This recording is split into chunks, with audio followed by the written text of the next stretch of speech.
This video ended up being longer than I expected, so I had to split it into 2 parts. Hello there YouTube, I'm Professor Alex, and this is Video Game University. Today we'll be doing another collections video. We'll be covering my Xbox collection, my PSP collection, and my Sega CD collection. The first game up today is Amped, a snowboarding simulator. Then I also have Amped 2, its sequel. Then I have Crazy Taxi 3, originally an arcade title by Sega, which was then ported to the Dreamcast, and then brought over from the Dreamcast to the Xbox. Very good game, worth tracking down. Dance Dance Revolution Ultra Mix. Pretty much like any other DDR game. If you've played one, you've played them all. Dead or Alive 3, a classic fighting game. Crimson Skies is a fun, action-style airplane shooter. One thing it definitely is not is a simulator, but it's still a lot of fun. Doom 3 Limited Collector's Edition. The only difference between this and the regular Doom 3 for the Xbox is that the Doom 3 Collector's Edition has Doom 1 and Doom 2 included in it. And it is worth getting the Collector's Edition just for that. Fable, a very good hack and slash style RPG. It is a little bit short, but it's worth getting. Grand Theft Auto Double Pack, including Grand Theft Auto 3 and Vice City. In my mind, 2 of the best Grand Theft Autos out there, although I haven't played Grand Theft Auto 4 to be fair. Half-Life 2, a very good survival horror style first-person shooter. This game has no cutscenes, but it does have people talking to you in the game, so you really feel immersed. Very good game. Halo 1. Who doesn't know Halo 1? This is a must-have if you own an Xbox. Very good first-person shooter. Halo 2, its sequel. Pretty much like Halo 1. Very good. Halo 2 Multiplayer Map Pack. I got this when I bought Halo 1 and Halo 2 bundled together. It adds some additional maps to Halo 2 which were originally able to be downloaded through Xbox Live. I don't know if Xbox Live is still around since I never had it, but it's good to track down this disc if you're late coming to the Xbox scene and want some extra maps to play on with Halo 2. Sega GT 2002 and Jet Set Radio Future. This game came bundled with the Xbox. Personally, I'm not a big fan of Sega GT 2002. It's a little bit too realistic for a racing game for me.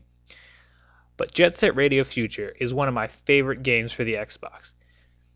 And another one made by Sega.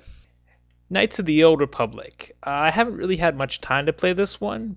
It's a very good RPG. It's very highly rated, but it's long and I have a lot of games to play. Star Wars Knights of the Old Republic 2. Same as the first one. A very good game. I haven't really had much time to play it, but it is very highly praised, so I'm sure it's good. Mech Assault.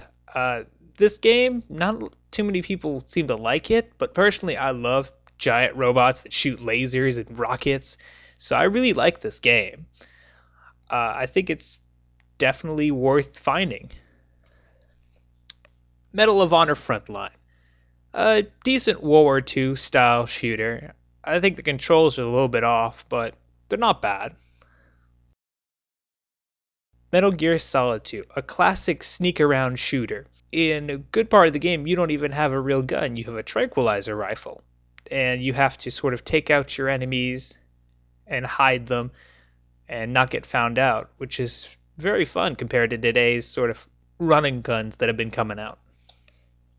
Speaking of running guns, Metal Slug 3. This is a recent pickup that I just got. This game is fantastic. It's got a very cartoony style, if you can see there, if my camera will focus. It's got a very cartoony style to it, and it's very humorous, but it's got some of the best action out there.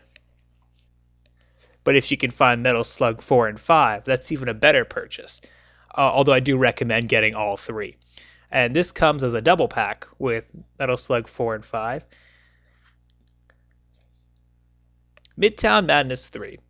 I bought this because I was a big fan of Midtown Madness 2, which was out on PC, and was expecting the same experience. Sadly, it doesn't quite hold up these days, just because there's so much better racing games out there, but it does have the nice feature of having two large cities that very much recreate the real Paris and the real Washington, D.C. And having visited Washington, D.C., I can tell you that they got it pretty close. And it's fun to have the cruise mode where you can just sort of go around and just essentially sightsee and race down these roads with all the cars you've unlocked through the regular mission modes. Midway Arcade Treasures. This has some classics on it, such as Gauntlet, Root Beer Tapper, Rampage. If you are a fan of the arcades, this game is worth finding. Xbox Music Mixer. This turns your Xbox into its own karaoke machine. It has fun animated backgrounds. The songs are okay. It's real good if you're having a party and you're just trying to find something to do. Panzer Dragonathora. This is sort of a 3D shooter with a dragon. It's a very good game, good targeting system. It's another one by Sega. Real World Golf. This was a bit like Wii Sports before Wii Sports was out. You have a little box on the ground and a little pedal, and there's these fish wires that hook up to these gloves. And whenever you swing, the wires pull out, and the machine knows if you've swung hard enough. And it's pretty fun. It's not terribly accurate, but it's good. Splinter Cell, another sneak around shooter. Very fun. Lego Star Wars 2. This is a very good game. Growing up, I played a lot with Legos, and I definitely enjoyed Star Wars. And so this game sort of panders to both of those. And it's very good if you have children, because it's very cartoony. The violence is very comical. When they kill somebody, they break into Lego pieces. There's no blood. Very good game, even if you're not a child. The controls are good. Next is Tony Hawk Project 8. This is pretty much like any other Tony Hawk game that's come out in the past, 10 years or whatever they've been out for. It's got great visuals. The controls are good. But again, nothing really new to add. And finally, we have Vex. This game is sort of a hack and slash style platformer. It's a bit like Super Mario 64 if Mario had claws and an attitude and had to avenge people.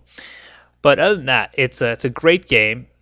It has some good controls, and it's got a lot of puzzles. Some of them are kind of tough, but they're all real interesting. It doesn't get too repetitive. There are two games for the Xbox that I don't have cases for. The first one is Dead or Alive Extreme Beach Volleyball. I got this purely for novelty's sake, and just to see what it was about. It's a half-decent volleyball game, but that's not the reason you buy it. And MechAssault 2 Lone Wolf. This game is definitely an improvement over the first, in which you can get out of your mech and steal other people's mechs, and use different vehicles. It's definitely worth checking out.